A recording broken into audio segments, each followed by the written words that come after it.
I'm Liz Gaffney Waite and I'm a textile artist.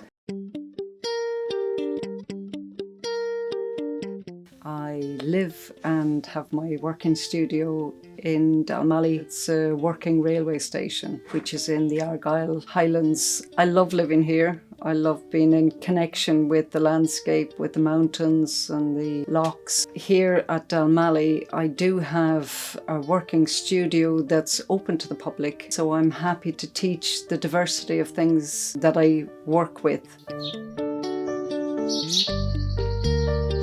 I started my working career as a florist. I guess the colour composition and the botanical aspect stems from that. Really, it was my children that led me to the discovery of felt making.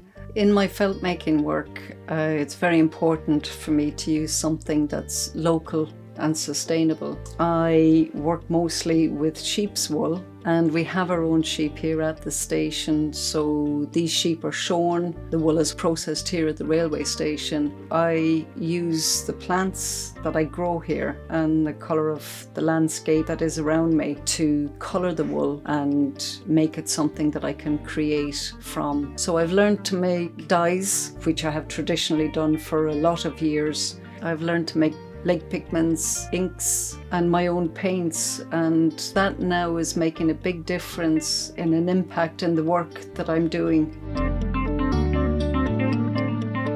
The glass fish bowls, which are fishermen's floats for drift nets, that would have been used in the period anything from 1700s right through to the 1930s and 40s. They were what we now have as plastic floats. The collection that I have is over 180, all different colours, all different origins of countries. I know I wanted to use them in my work, so I've researched quite extensively into the Scottish fishing industry, and I'm fascinated by the way the cording is done to attach these floats to the fishing nets themselves. How do they get there? What tide do they come in on?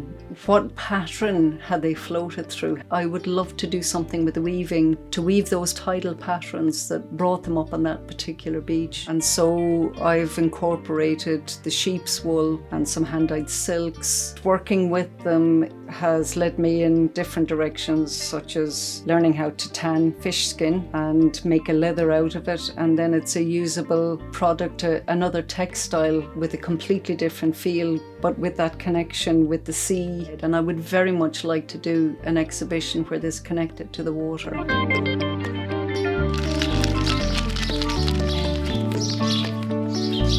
My daily routine would be to go and check my plants in the morning in the polytunnel. You do have to be very careful what you take from nature. For me, it's important that I only use windblown for lichens, and anything else I grow from seed in the tunnel.